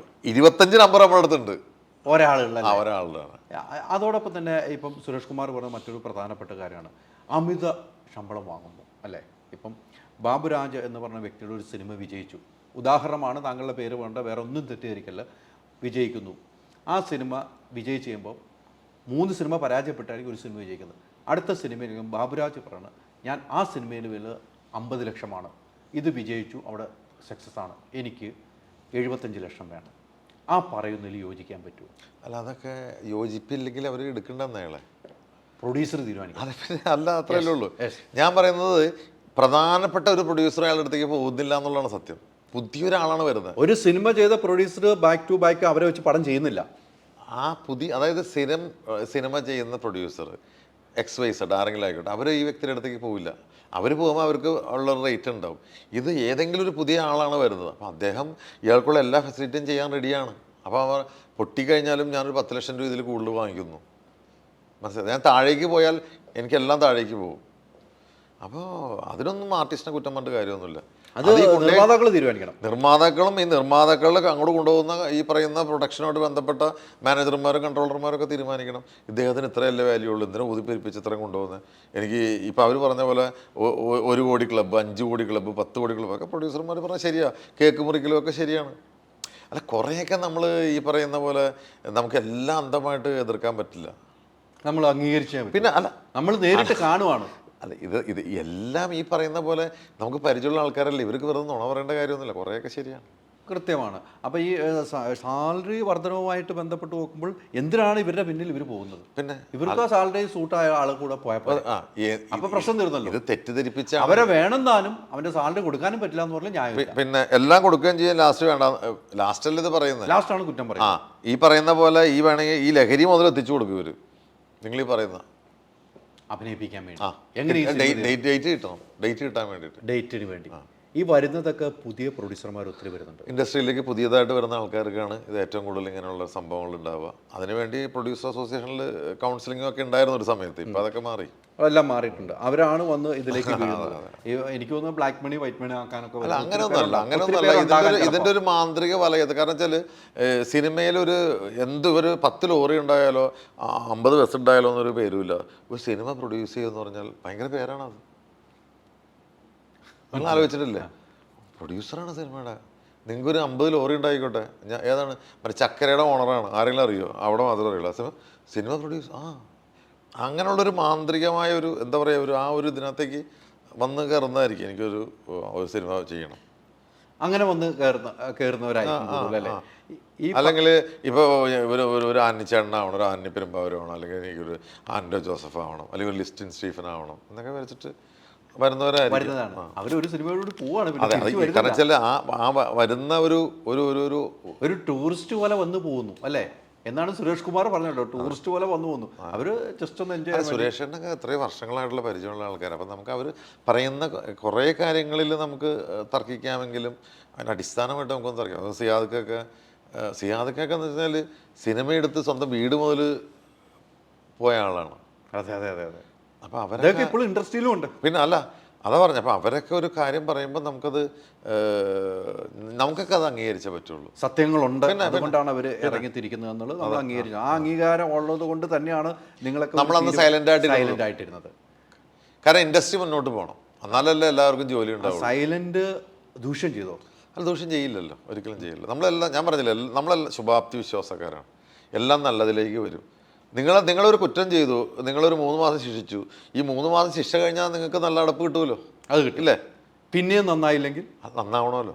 നന്നായില്ലെങ്കിൽ അതിനല്ലേ നമ്മളൊക്കെ ഉള്ളത്, സംഘടനയുള്ളത്. അതാണ് ഞാൻ ചോദിച്ചത്. പിന്നെയും നന്നായില്ലെങ്കിൽ നമ്മൾ അതിന്റെ നടപടിയുമായിട്ട് തീർച്ചയായിട്ടും നടപടി എടുക്കുന്നത്. വിലക്കാൻ ഞങ്ങളുടെ സംഘടനയിലെ ഇപ്പോഴത്തെ പുതിയ മെമ്പർഷിപ്പിൽ ഞങ്ങളുടെ അംഗമായാൽ ബൈലോയിൽ എടുത്ത് പറഞ്ഞിട്ടുണ്ട് ഈ കാര്യങ്ങളൊക്കെ. സംഘടന പുറത്താണ് ഇതുമായിട്ട് ബന്ധപ്പെട്ട അല്ലേ? ആ ബൈലോയിൽ കൃത്യമായിട്ട് പറയുന്നത് പുറത്താണ്. വാണിംഗ് ഒന്നും ആരായാലും ശരി, എത്ര വലിയവനാണെങ്കിലും അല്ലേ? എന്നെ തന്നെ പുറത്താക്കിയതാണല്ലോ സംഘടന. നിങ്ങളെ പുറത്താക്കിയതാണ്. ശരിയാണ്, നിങ്ങൾ പുറത്തായി. അതെ, അല്ല, ഞാനത് അതിൻ്റെ ഒരു കാരണമൊക്കെ വേറെയായിരുന്നു. പക്ഷേ നമ്മുടെ സംഘടന എന്ന് പറഞ്ഞാലേ മറ്റുള്ള സംഘടനയെ പോലെയല്ല. നമുക്ക് ഈ പറയുന്ന പോലെ ഒരു ഭയങ്കരമായിട്ടൊരു സ്നേഹവും സിമ്പതിയും, അതുകൊണ്ട് ഒരാളെ കൊടുക്കണം എന്നുള്ള ആഗ്രഹക്കാരല്ല നമ്മൾ. അങ്ങനെയുള്ള ആൾക്കാരാണ്. അതുകൊണ്ടാണ് ഞാൻ പറഞ്ഞു, ഇപ്പോൾ ഇവരെല്ലാം കൊണ്ടേ കൊടുത്താലും ഇപ്പോൾ അതിനകത്ത് ഫൈനലി ചർച്ച ചെയ്യുമ്പോൾ വരട്ടെ അങ്ങനെയും പറയാം. അങ്ങനെ ഒരു ചിന്താഗതിയൊക്കെ ഇപ്പം ഈ പ്രശ്നത്തിൽ വരുന്നുണ്ടോ? അല്ല വരണമല്ലോ, മയപ്പെടുന്നുണ്ടല്ലേ? പിന്നെ അല്ല വരണമല്ലോ. ഇപ്പം അവരായാലും ഈ പറയുന്ന ഇപ്പം ഈ ഇതിൻ്റെ പറഞ്ഞ ഇപ്പം രഞ്ജിത്തേട്ടനായാലും ഈ പറയുന്ന ഉണ്ണിയേട്ടനായാലും എല്ലാം ആഫ്റ്റർ ഓൾ കുറച്ച് കഴിയുമ്പോൾ ഒരാളുടെ ഒരു പോട്ടെ അവരാ പറയാന്ന് വെച്ചാൽ വേണം, ഇൻഡസ്ട്രിക്ക് വേണം. കുറച്ച് കഴിയുമ്പോൾ ഇത് ഓക്കെ നന്നായി ചേട്ടാ, ഒരു അവസരം കൊടുക്കുക, അങ്ങനെ ഒരു ഒരു വരും എന്നുള്ളതാണ് എൻ്റെ വിശ്വാസം. അങ്ങനെ ഒരു വിശ്വാസമായിട്ട് തന്നെയാണ് താങ്കളൊക്കെ ഇരിക്കുന്നത്. അതോടൊപ്പം മറ്റൊരു പ്രധാനപ്പെട്ട ഈ താരങ്ങൾ, ഇപ്പം ബാബുരാജ് പോകുന്നു, ബാബുരാജിൻ്റെ കൂടെ ഒരു മേക്കപ്പ് ആർട്ടിസ്റ്റ്, അല്ലെങ്കിൽ താങ്കളൊരു മാനേജർ, താങ്കളുടെ ഡ്രൈവർ, ഒരു പറയുന്ന പ്രൊഡ്യൂസർ പറയുന്ന ഒരു ഒരു ഡ്രൈവർ, ഇവരെല്ലാവരും ഒരു 4 പേര് കാണും. അവർക്ക് ഒരു 1500 രൂപ 2000 രൂപ വെച്ച് ബാറ്റ വരും. അത്തരം ചെലവ് ഭീമമായി വളരുന്നു, ഭീമമായി കൂടുന്നു എന്ന് ഇവർ പറയുന്നുണ്ട്. അത്തരം ഒരു പ്രവണത എങ്ങനെയാണ് കാണുന്നത്? അതിനാൽ ഇതെല്ലാം അറിഞ്ഞിട്ടല്ലേ ഇയാളുടെ അടുത്തേക്ക് പോകുന്നത്. അതാ ഇതെല്ലാം എൻ്റെ കൂടെ ഇത്ര പേരുണ്ട്. ഇതൊക്കെ പരാതി വരുമ്പോഴല്ലേ ഉള്ളൂ. ഇദ്ദേഹത്തിനെ വരണമെങ്കിൽ ഞാൻ ചോദിക്കട്ടെ, മറുചോദ്യം ചോദിക്കട്ടെ, ഇവർ തമിഴിൽ നിന്നും തെലുങ്കിൽ നിന്നും ഹിന്ദിയിൽ നിന്നൊക്കെ കൊണ്ടുവരുന്നത് അവരുടെ എത്ര പേരെ വരുന്നത്? ഇവിടെ പേരറിയാത്തവരുടെ കൂടെ വരുന്നത് 10 പേരാ. അപ്പോൾ അതിനൊന്നും ഇവർക്ക് പ്രശ്നമില്ലേ? അതൊക്കെ ഇവരൊരു വാദത്തിന് വേണ്ടി പറയുന്നത്. അത് പണ്ട് മുതലേ ഉള്ള ആൾക്കാരാണ്. ഇപ്പോൾ പണ്ടൊക്കെ അവിടെ തെലുങ്കിൽ നിന്നും തമിഴിൽ നിന്നൊക്കെ ഉള്ള ആർട്ടിസ്റ്റുകൾ നമ്മൾ തന്നെ ഞെട്ടിപ്പോവും. അവരുടെ കൂടെ 5 പേര്, നമുക്കിവിടെ പൈസ തരാനേ കഷ്ടം, അവരുടെ കൂടെ 5 പേര് പ്ലസ് ഫ്ലൈറ്റ് ടിക്കറ്റ്. അത് ഉൾക്കൊള്ളും. ഫ്ലൈറ്റ് ടിക്കറ്റ്, അന്ന് ഫ്ലൈറ്റ് എന്നൊക്കെ പറഞ്ഞാൽ ഭയങ്കരമായ സംഭവമാണ്. അന്ന് ഈ കൊച്ചിൻ എയർപോർട്ട് എന്ന് പറഞ്ഞാൽ ഇവിടെയാണ്, നമ്മുടെ ഐലൻഡിൽ. ഫ്ലൈറ്റ് ടിക്കറ്റ് അപ്പം അതൊക്കെ അതൊരു നമുക്ക് ഉൾക്കൊള്ളാൻ പറ്റില്ല. ഇതെല്ലാം അറിഞ്ഞുകൊണ്ടാണല്ലോ ആ ആർട്ടിസ്റ്റിൻ്റെ പുറകെ പോകുന്നത്. അപ്പോൾ അതൊന്നും നമുക്ക് ഉൾക്കൊള്ളാൻ പറ്റില്ല. അതൊക്കെ ഇപ്പോൾ ഇവർ പറയും എല്ലാ കാര്യങ്ങളും നമ്മൾ. ഇപ്പോൾ ഞാനും സിനിമ നിർമ്മിച്ചിട്ടുള്ള ആൾക്കാരാണ്. ഞാൻ 96 എൻ്റെ ആദ്യത്തെ പടം നിർമ്മിച്ച ആളാണ്. അപ്പോൾ ഇതെല്ലാം നമ്മൾ ഒരു ആർട്ടിസ്റ്റിൻ്റെ അടുത്തേക്ക് പോകുമ്പോൾ അവൻ്റെ നെഗറ്റീവും പ്ലസ്സും ഒക്കെ അറിഞ്ഞിട്ടാണ് പോകുന്നത്. അയാൾ മസ്റ്റായതുകൊണ്ടാണ് അയാളുടെ അടുത്ത് പോകുന്നത്. അല്ലെങ്കിൽ പോവില്ലല്ലോ. ഇവരെ വേണം താനും ഇവർ പറയുന്നതെല്ലാം കുറ്റമാവുന്നു, പിന്നീട് കുറ്റമാവുന്നു. അതല്ലേ താങ്കൾ പറയുന്നത്? അല്ല അതങ്ങനെയാണ്, അത് പറഞ്ഞിട്ട് കാര്യമൊന്നുമില്ല, അതങ്ങനെയാണ്. മറ്റൊരു പ്രധാനപ്പെട്ട സാൻഡ്ര തോമസൺ എൻ്റെ ഇൻ്റർവ്യൂ പറയുന്ന മറ്റൊരു പ്രധാനപ്പെട്ട കാര്യം, താങ്കൾ ഈ സിനിമയുടെ നായകനാണെന്ന് വെക്കുക, നായകനാണല്ലോ, നിങ്ങൾ 8 പേരാണ് നായകൻ. ഈ സിനിമയായിട്ട് ബന്ധപ്പെട്ട് പറഞ്ഞല്ല, പൊതുവെ പറയണം. ആ നായകൻ വരുമ്പോൾ അദ്ദേഹത്തിൻ്റെ 2 സുഹൃത്തുക്കൾ അല്ലെങ്കിൽ അദ്ദേഹത്തെ കൂടുതൽ അതേ ഹോട്ടലിൽ തന്നെ റൂം വേണമെന്ന് വാദിക്കുന്ന ആളുകളും ഉണ്ട് എന്ന് പറയുന്നു. അതെങ്ങനെയാണ്? അത് അംഗീകരിക്കാൻ പറ്റുമോ? അല്ല അതേ ഹോട്ടലിൽ തന്നെ. അല്ല അത് ശരിക്കും പറഞ്ഞാൽ തെറ്റാണ്. പക്ഷെ എന്തിനു ഇവരത് സമ്മതിച്ചു കൊടുക്കുന്നു? അതിന് 2 വശമുണ്ട്. ഒന്ന്, അറിഞ്ഞിട്ട് ഇവർ ഇതൊക്കെ ഉണ്ടാവും എന്ന് അറിഞ്ഞിട്ട്. രണ്ടാമത്തെ കാര്യം വെച്ചാൽ ചെയ്തേ പറ്റൂ. കാരണം ഇയാൾ നാളെ അഭിനയിക്കാനുള്ളതാണ്. ഇനി ഇയാളെ വെറുപ്പിക്കണ്ട. അപ്പോൾ 2 പേർക്ക് റൂം വേണം, 5 ഫുഡും വെക്കണം, എനിക്ക് നാളെ കാറ് വേണം എന്നൊക്കെ പറഞ്ഞാൽ വെറുപ്പിക്കരുതെന്ന് പെട്ടുപോയി. ഇനി സിനിമ പ്രൊജക്റ്റെങ്കിലും തീർക്കണം. അങ്ങനെയുണ്ടാകും. അങ്ങനെ പെട്ടുപോകണം. പിന്നെ കുറേ പേരൊക്കെ അങ്ങനെ പെട്ടു. ഇപ്പം സാന്ദ്രയൊക്കെ അങ്ങനെ പറയും, പെട്ടു, ഇനിയിപ്പോൾ എന്തായാലും ഇന്ന് ഊരിയല്ലേ പറ്റുള്ളൂ. അങ്ങനെ ഉണ്ടാകും. അല്ല, താങ്കളും ഒരു പ്രൊഡ്യൂസറാണ്. അതെ ഇപ്പം നമ്മൾ പെട്ടിട്ടുണ്ട്. അല്ല ചില കാര്യങ്ങളിൽ ഇപ്പം ചില സംഭവങ്ങളിൽ നമ്മൾ പറയും. ഇപ്പോൾ ഒരു ആർട്ടിസ്റ്റ്, ഇപ്പോൾ ഉദാഹരണത്തിന് ഇപ്പോൾ എറണാകുളത്തുള്ള ഒരു ആർട്ടിസ്റ്റ്, അയാൾ നമ്മൾ എറണാകുളത്ത് നിന്ന് വരുമെന്ന് വിചാരിക്കണം. പക്ഷേ അയാൾ നമ്മുടെ അടുത്ത് പറഞ്ഞത്, ഞാൻ ഈ സമയത്ത് കൽക്കട്ടയിലാണ്, എനിക്ക് കൽക്കട്ടയിൽ നിന്നുള്ള ടിക്കറ്റ് വേണം, എന്നിട്ട് എനിക്ക് തിരിച്ച് കൽക്കട്ടയിൽ പോകണം. കൊടുത്തേ പറ്റൂ. അല്ലെങ്കിൽ ഷൂട്ട് നടക്കില്ല. അതെ, നമുക്ക് ആഫ്റ്റർ ഓൾ ഇതെല്ലാം തീർത്തു പോകണമല്ലോ. അപ്പം ആ സമയത്ത് അതൊന്നും നോക്കിയിട്ട് കാര്യമില്ല. അതൊക്കെ അതിൻ്റെ ഒരു ഭാഗമാണ്. അപ്പം അത്തരം എല്ലാ പ്രതിസന്ധികളും ഇപ്പം ബാബുരാജ് എന്ന വ്യക്തി പറയുന്ന പ്രൊഡ്യൂസറാണ്, സംവിധായകനാണ്, അതോടൊപ്പം ആക്ടറാണ്. താങ്കൾ പറയുന്നത് ഇതെല്ലാം നമ്മൾ തന്നെ പോയി ആണ് അതിലേക്ക് പോകുന്നത്. അതിൻ്റെ നമ്മുടെ ഒരു ആക്ടറിൻ്റെ പുറകിൽ പ്രൊഡ്യൂസറാണ് വരുന്നത്. ഇവരെല്ലാം അറിഞ്ഞുകൊണ്ടാണ് വരുന്നത്. അറിഞ്ഞുകൊണ്ടും ചില സമയത്ത് ഇതുപോലെ പെട്ടു, ഇനിയിപ്പോൾ ഇതിന്ന് ഊരിപ്പോണം. ഇതെങ്ങനെയും ഈ പ്രൊജക്ട് എങ്ങനെയും തീർക്കണം അല്ലേ? ഡബ്ബിങ് സമയത്തും കാര്യങ്ങളെല്ലാം കൃത്യമായിട്ട് തന്നെ ആർട്ടിസ്റ്റുകൾ വരണ്ടേ? തീർച്ചയായിട്ടും. പിന്നെ 1-2 അത് ഡബ്ബിങ് തീർക്കേണ്ടെന്നുള്ള അത് നമ്മുടെ ഇതിൻ്റെ ഭാഗമല്ലേ. നമ്മൾ ചെയ്തു വെച്ചിരിക്കുന്ന സാധനം 50% ഉള്ളൂ. 50% നമ്മൾ വോയിസ് കൊണ്ട് നമ്മൾ കവർ ചെയ്തിട്ട് വരേണ്ടതല്ലേ. അത് നമ്മൾ ഞാനൊക്കെ ഒരു ഡബ് ചെയ്ത് കഴിഞ്ഞാൽ വീണ്ടും അതിൻ്റെ കറക്ഷന് പോവുകയും പിന്നെയും വിളിച്ച് എന്തെങ്കിലും ചെയ്യണമെന്നൊക്കെ ചോദിക്കുന്നതാണ്. കാരണം ഈ സിനിമ ഉണ്ടല്ലോ, നമുക്ക് അടുത്തൊരു 2 സിനിമ ഉണ്ടാകാൻ പോകുന്നത്. അപ്പോൾ നമുക്ക് ഒന്നിൽ കൂടുതൽ ഡബ്ബും ചെയ്യാം. അതെ, നമുക്ക് തന്നെ ഒരു വിശ്വാസം വരണ്ടേ? അതെ, അത് ശരിയായില്ല, അല്ലെങ്കിൽ മറ്റത് മാറ്റി ചെയ്യാം, അല്ലെങ്കിൽ വേറെ എന്തെങ്കിലും കറക്ഷൻ ഉണ്ടോ. കാരണം എന്താ പറയുമ്പോൾ നമ്മുടെ ഇറങ്ങുന്ന അവസാനത്തെ സിനിമ കണ്ടിട്ടാണ് നമുക്കിനി അടുത്ത 2 സിനിമ വരാൻ പോകുന്നത് എന്ന് വിശ്വസിക്കുന്ന ആളാണ് ഞാൻ. ലൊക്കേഷനിൽ നിന്നും ചെറിയ പ്രശ്നങ്ങളിൽ ഇറങ്ങിപ്പോകുന്നവരെ കുറിച്ച് എന്ത് പറയുന്നു? അല്ല, അതൊക്കെ മാനസികമായിട്ടുള്ള ഇറങ്ങിപ്പോക്ക് പലതരത്തിലുണ്ടാകാം. ഇപ്പോൾ നമ്മൾ തന്നെ നമ്മുടെ സീനിയേഴ്സൊക്കെ വഴക്കിട്ടൊക്കെ ഇറങ്ങിപ്പോകുന്നൊക്കെ നമ്മൾ കണ്ടിട്ടുണ്ട്. കാരണം ഇപ്പോൾ ഉദാഹരണത്തിന് പറയും, ഇപ്പോൾ താങ്കളുടെ അടുത്ത് ഒരു സിനിമ ചേട്ടാ ഇന്ന് ചേട്ടന് 10 മണിക്ക് തീരും, എന്ന് പറഞ്ഞിട്ട് ഈ സാധനം 11 മണി 12 മണി എല്ലാം കഴിഞ്ഞ് 2 മണി ആയി കഴിഞ്ഞാൽ ചിലപ്പോൾ ഇനി ഞാൻ എന്ന് പറഞ്ഞ് പോകാം. അത് നമ്മുടെ ഈ സിനിമയ്ക്ക് ഇതിനകത്ത് സമയമില്ലല്ലോ, ഇന്ന സമയത്ത് തീർക്കണം അല്ലെങ്കിൽ അങ്ങനെയൊന്നുമില്ലല്ലോ. അപ്പോൾ അതൊക്കെ ഒരു മനുഷ്യനെ ആശ്രയിക്കുന്ന സാധനമാണ്. പിന്നെ അല്ലാതെ ഇറങ്ങി പോകാമെന്ന് പറഞ്ഞു കഴിഞ്ഞാൽ അതിനൊരു കാരണമില്ലാതെ, അല്ലാണ്ട് ഈ പറയുന്ന സമയങ്ങളിലുള്ളിൽ അതിനകത്ത് നമുക്കൊന്നും പറയാനില്ല. അതൊക്കെ തെറ്റാണ്. ഇറങ്ങി പോകുന്നത് തെറ്റാണ്. അത് മറ്റുള്ള ആർട്ടിസ്റ്റുകൾ നിൽക്കുന്നു, പിന്നെ തീർച്ചയായിട്ടും അവരെ ബുദ്ധിമുട്ടിക്കുന്നില്ല, ഒന്നും പറയാതെ ഇറങ്ങി പോകുന്നത് തെറ്റ് തന്നെയാണ്. തീർച്ചയായിട്ടും അത്തരം പ്രവണതയൊക്കെ സിനിമാ മേഖലയിൽ നടക്കുന്നുണ്ട്, പല മേഖലയിൽ നടക്കുന്നുണ്ട്. അതൊക്കെ ഈ പറയുന്നൊരു ഇതൊക്കെ ഇത് ഇന്നും ഇന്നലെയല്ല, ഇതൊക്കെ പണ്ട് പോലെയുള്ള കാര്യം. കാരണം വെച്ചാൽ ഈ പറയുന്ന സമയങ്ങളുടെ പ്രശ്നം. ഇപ്പം അവർ വന്ന് പറഞ്ഞ, അതായത് ഇദ്ദേഹം ഡയറക്ടറുടെ അടുത്തോ അല്ലെങ്കിൽ പ്രൊഡ്യൂസറുടെ അടുത്തോ കൺട്രോളുടെ അടുത്ത് പറഞ്ഞത് ഇന്ന് എനിക്ക് 9 മണിക്ക് വിടണം, കാരണം എനിക്ക് 10 മണിക്കൊരു സംഭവമുള്ളതാണ്. കാരണം ഇയാൾ കുറേ ദിവസമായിട്ട് ചെയ്തുകൊണ്ടിരിക്കുകയായിരിക്കും. ചേട്ടാ 10 മണിക്ക് വിടാം എന്നിട്ട് 10 ആയി 11 ആയി 12 ആയി 2 മണിക്ക് ഇയാളുടെ ട്രെയിനാണെങ്കിൽ എന്ത് ചെയ്യും? ഒന്നും ചെയ്യാൻ പറ്റില്ല, പോയേ പറ്റുള്ളൂ. ഫ്ലൈറ്റ് ആണെങ്കിൽ അതിനു മുമ്പ് പോയേ പറ്റുള്ളൂ. അപ്പോൾ സിനിമ എന്ന് പറഞ്ഞാൽ ഈ പറയുന്ന സമയം തീരുകയില്ല. അതൊക്കെ യൂഷ്വലി ഉള്ളൊരു സംഭവം. അതല്ലാതെ മനഃപൂർവ്വം എനിക്ക് പറ്റില്ല എന്നൊക്കെ പറഞ്ഞിട്ട് ഒരു ധാർഷ്ട്യത്തോടു കൂടി അത് നമുക്ക് അത് അംഗീകരിക്കാൻ പറ്റില്ല. സിനിമാക്കാർക്ക് കിട്ടുന്ന അത്ര സൗകര്യം മറ്റേതൊക്കെ മേഖലയിൽ കിട്ടുന്നുണ്ടോ? അയ്യോ, ഒരിക്കലും ഇല്ലല്ലോ. നിങ്ങൾ വീട്ടിൽ നിന്ന് ഇറങ്ങണ പോലെ നിങ്ങൾ വീട്ടിൽ ചെല്ലണവരാ പ്രൊഡ്യൂസറുടെ ചെലവിലല്ലേ? തീർച്ചയായിട്ടും. അപ്പോൾ ആ ഒരു കൂറ് കാണും. പിന്നെ തീർച്ചയായിട്ടും പ്രൊഡ്യൂസറിൻ്റെ അടുത്ത് 100%. ഞാൻ ഏത് സിനിമയിലും ആയിക്കോട്ടെ, അതുകൊണ്ടൊക്കെ തന്നെയായിരിക്കും നമ്മളിങ്ങനെ പോകാം. കാരണം ഞാൻ അവിടെ വന്നു കഴിഞ്ഞാൽ ഞാൻ അങ്ങോട്ട് വിളിച്ചിട്ട് 7 മണിക്കാണെങ്കിൽ അവനെ എപ്പോഴും ഇറങ്ങണ്ടേ എന്ന് ചോദിക്കുന്ന ഒരാളാണ്. കൂറില്ലാത്തത് ഒരു വിഷയമാണ്. നമുക്ക് തിരിച്ചും മറിച്ചും കൂറ് വേണം. അതാണ് എൻ്റെ സത്യം, അല്ലേ? നമുക്ക് അവിടെ നിന്ന് ഇങ്ങോട്ട് ഇത്തിരി കുറവായാലും നമുക്ക് ഇവിടെ നിന്ന് അങ്ങോട്ട് വേണം, കൂടുതൽ വേണം. അവർ ഇത്രയും കാര്യങ്ങൾ നോക്കേണ്ട ആൾക്കാർ, അവർക്ക് പല ടെൻഷനും ഉണ്ടാവും. നമ്മുടെ ഈ പറയുന്ന ഇപ്പോൾ ഒരു ഡയറക്ടർ പറയണ്ടോ എൻ്റെ സ്വപ്നമാണ് അല്ലെങ്കിൽ എൻ്റെ കുട്ടിയാണെന്നൊക്കെ പറഞ്ഞാൽ എന്ത് കുട്ടിയായാലും എന്ത് സ്വപ്നമായാലും ഇതിന് കാശ് വേണം. തീർച്ചയാണ്. സ്വപ്നം സാക്ഷാത്കരിക്കാൻ അതിന് പൈസ വേണ്ടേ? ആ പൈസ ഉണ്ടാക്കുന്ന ഒരാൾ പ്രൊഡ്യൂസറുടെ ഒരു ടെൻഷൻ ഭയങ്കരമാണ്. ഇപ്പം ഒരു പ്രൊഡ്യൂസർ വരുമ്പം സാറ്റലൈറ്റ് വാല്യൂ നോക്കിയെടുക്കുന്ന ആ ഒരു കാലഘട്ടം മാറി എന്ന് താങ്കൾ വിശ്വസിക്കുന്നു? ഇപ്പം അങ്ങനെയല്ലല്ലോ, ഇപ്പം കണ്ടന്റിലല്ലേ കാര്യം, അല്ലേ? പിന്നെ ഇപ്പം അങ്ങനെ സാറ്റലൈറ്റ് വാല്യൂ ഉള്ള സിനിമകൾ അങ്ങനെയൊന്നുമില്ല. ഇപ്പോൾ ഒരു കണ്ടന്റ്, ഒരു സിനിമ, ആ സിനിമയുടെ പോക്ക്, ആ സിനിമ കൊളുത്തിയാൽ പിന്നെ പിടിച്ചാൽ കിട്ടാത്ത രീതിക്ക് പോകും. അതിൻ്റെ ഉദാഹരണങ്ങൾ ചില സിനിമകൾ വിജയിച്ചു പോകും. രോമാഞ്ചം എന്നൊക്കെ പറഞ്ഞ സിനിമ ഒക്കെ തന്നെ ആരെങ്കിലും വിചാരിച്ചതാണ്? ഒരിക്കലും അല്ല. അതൊക്കെ സൂപ്പർ ഹിറ്റിൽ നിന്നും അതിൻ്റെ അപ്പുറത്തേക്ക് എന്തൊക്കെ അടിച്ചു നമുക്ക് അത് പറയേണ്ടി വരും. അതോടൊപ്പം ഒരു സിനിമയുടെ പ്രൊമോഷൻ്റെ ഭാഗമായിട്ട് ഒരു സിനിമ ഷൂട്ട് കഴിഞ്ഞാൽ അതിൻ്റെ പ്രൊമോഷൻ എന്ന് പറഞ്ഞ ഒരു ഘടകമാണ്. അതിന് വരാത്തവരെ കുറിച്ച് എന്താണ് പറയുക? ഈ സിനിമയുടെ പ്രൊമോഷൻ എന്ന് പറഞ്ഞാൽ സിനിമ റിലീസ് ചെയ്യുന്നവരെ പോകണം എന്നുള്ള ആവശ്യക്കാരാണ് ഞാൻ. റിലീസ് ചെയ്യുന്നവരെ റിലീസ് കഴിഞ്ഞിട്ട് പോകണതിൽ വലിയ കാര്യമൊന്നുമില്ല. ഏറ്റെടുത്തിട്ടുണ്ടാവും. അല്ല, കണ്ട ഓഡിയൻസ് തീരുമാനം എടുത്തു, പിന്നെ നിങ്ങൾ പോയി കറഞ്ഞിട്ട് എന്ത് കാര്യം? തിയേറ്റർ വിസിറ്റ് എന്ത് കാര്യം? അവിടെ പോയിട്ട് അയ്യോ ഒരു കാര്യമില്ല.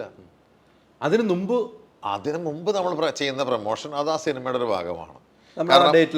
പിന്നെ അവിടെ വരിക, പ്രൊമോഷൻ ചെയ്യുക. ഈ പ്രൊമോഷൻ സിനിമ റിലീസ് ചെയ്ത് കഴിഞ്ഞാൽ തീരുമാനിക്കേണ്ടായിരുന്ന കാണികളാണ്. ഒറ്റ ഷോയിൽ തീരുമാനമാവും. ഇറങ്ങി വന്നവൻ സാധനം അടിപൊളിയാട്ടോ, ആ ഒറ്റ വാക്ക് മതി. 1.5 കോടി രൂപയുടെ പരസ്യമൊന്നും ആവശ്യമില്ല, ഒറ്റ വാക്ക് മതി. നീ കണ്ടില്ലേ, എടാ ആ പടം കാണണോട്ടാ, അതിൽ മതി. സിനിമയ്ക്ക് മുമ്പ് പ്രൊമോഷൻ പോകണം. പിന്നെ തീർച്ചയായിട്ടും അത് ആളുകളിലേക്ക് എത്തിക്കാനുള്ളൊരു സംഭവമായിട്ട് ഒരു ബാധ്യത എല്ലാവരും ചെയ്യും. അല്ലാതെ ഇപ്പോഴായിട്ട് അത് പണ്ടൊന്നും അങ്ങനെ ഉണ്ടായിരുന്നില്ല, ഇപ്പോൾ അത് അങ്ങനെ ഒരു സംഭവം വരുന്നുണ്ട്. തീർച്ചയായിട്ടും അതിനകത്തൊക്കെ പങ്കെടുക്കണം. ഇപ്പം കാരണം ഇപ്പോൾ എഗ്രിമെൻറ്റിൽ പോലും അങ്ങനെയാണല്ലോ. ഇപ്പോൾ പുതിയ എഗ്രിമെൻറ്റിൽ പോലും ഇത്ര ദിവസം പ്രൊമോഷൻ വരണം എന്നുള്ളതാണല്ലോ എഗ്രിമെൻറ്റ്.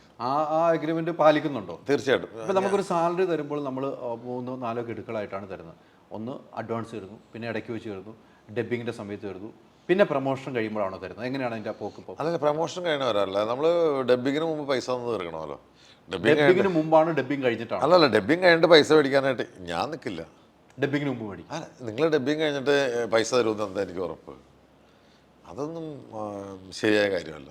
ഡബ്ബിങ്ങിന് മുമ്പ് പിന്നെ പണിയെടുത്താൽ അതിൻ്റെ പൈസ, നമ്മുടെ പണി അതോടുകൂടി കഴിഞ്ഞല്ലേ. പ്രൊമോഷന് വരില്ല എന്നുള്ളത് പ്രൊമോഷൻ ഇതുമായിട്ടൊന്നും ബന്ധപ്പെടുത്തരുത്, അത് വേറെ കാര്യം. സിനിമ അഭിനയിക്കുക എന്നുള്ള കോൺട്രാക്റ്റിനകത്ത് പ്രൊമോഷൻ വരാൻ ഞാൻ ബാധ്യസ്ഥനാണ്. പക്ഷെ പ്രൊമോഷൻ കഴിഞ്ഞിട്ടേ എനിക്ക് പൈസ തരുള്ളൂ എന്ന് പറഞ്ഞിടത്ത് എനിക്ക് എന്തുണ്ട് അവിടെ? ഒരു പിടിവള്ളി എന്തുണ്ട്? ഞാൻ ഡബ് ചെയ്തില്ലെങ്കിൽ ഡേറ്റ് മാറും. അല്ല, ഞാൻ ഡബ് ചെയ്തില്ലെങ്കിൽ എൻ്റെ എനിക്കറിയാം പ്രൊമോഷന് വന്നിട്ട് പൈസ തരുള്ളൂ എന്ന് പറയുന്ന കാര്യമൊന്നുമില്ല. അത് ഞങ്ങൾ സമ്മതിച്ചിട്ടുമില്ലല്ലോ അങ്ങനെ കാര്യം. താരസംഘടനയുമായിട്ട് ഒരിക്കലും അങ്ങനെ ഒന്നും ഇല്ലല്ലോ അതിനകത്ത്. നമ്മളെ ആ ഫണ്ടിന്റെ ക്ലോസിനകത്ത് അങ്ങനെ ഇല്ല. അങ്ങനെയില്ല. ഡബിന് മുമ്പ് പൈസ തന്നോന്നുണ്ടോ? പൈസ ലാസ്റ്റ് പേയ്മെന്റ് ബിഫോർ ഡബിങ് അങ്ങനെയാണ്. പക്ഷേ നമ്മൾ അവർ 3, 4, 5 ദിവസം പറയുന്നതിനകത്ത് നമ്മൾ ചെല്ലാൻ ബാധ്യസ്ഥനാണ് അല്ലേ? എന്തായാലും അല്ല, അതല്ലേ പറഞ്ഞ് സംഘടനയും ഇപ്പം ഇൻഡിപെൻഡൻ്റ് ആയിട്ടൊരു വ്യക്തിയാണെങ്കിൽ ഇപ്പം പ്രൊഡ്യൂസർ പറയാണ് നീ ഞാൻ പ്രൊമോഷൻ വന്നിട്ട് അതിൻ്റെ ബാക്കി 20 ലക്ഷം രൂപ തരുള്ളൂ, ഒരു 10 ലക്ഷം രൂപ എന്ന് പറഞ്ഞാൽ ഇവരൊന്നും പറയാനില്ല. അതേസമയം ഒരു അംഗമാണെങ്കിൽ നമ്മൾ ചോദിക്കും അതെന്താണ് അങ്ങനെ ഒരു സംഭവം, അങ്ങനെ നമ്മൾ പറഞ്ഞിട്ടില്ലല്ലോ. ഡബ് ചെയ്യണമെങ്കിൽ അയാളുടെ പൈസ മുഴുവൻ കൊടുക്കൂ. RTX സിനിമയായിട്ട് മറ്റൊരു പ്രധാനപ്പെട്ട കാര്യം എനിക്ക് തോന്നുന്നു, ഞാനിങ്ങനെ ആലോചിച്ചുകൊണ്ടിരിക്കുകയായിരുന്നു. ഷൈനിങ്ങുമായിട്ട് വിഷയം ഉണ്ടായപ്പോൾ കൂടുതൽ ദിവസം അഭിനയിക്കും 10 ലക്ഷം രൂപ വേണമെന്ന് ആവശ്യപ്പെട്ടു.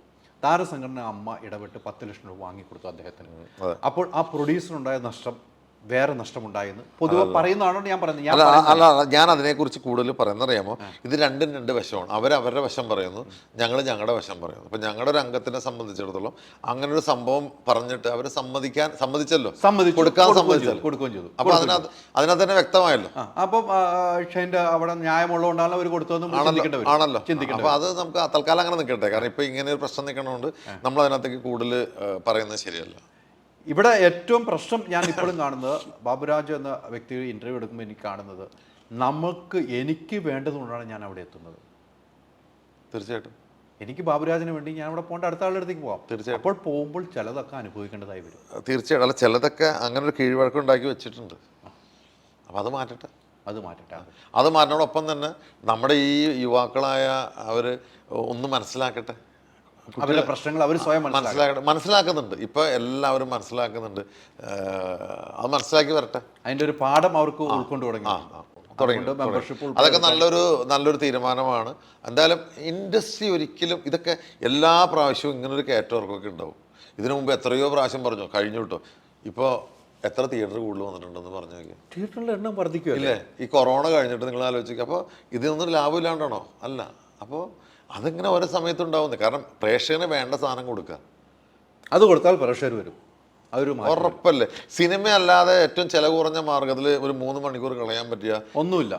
ഒന്ന് പറയൂ. ഒന്നുമില്ല. ഒരു ഫാമിലി 500 രൂപ പോയി അടിപൊളിയായിട്ട് കണ്ട് പോപ്കോൺ നിന്ന് വരും. അത് കൊടുക്കുമ്പോൾ നല്ല കണ്ടന്റ് കൊടുക്കണം. നമ്മൾ അവരെ ചീറ്റ് ചെയ്യരുത്.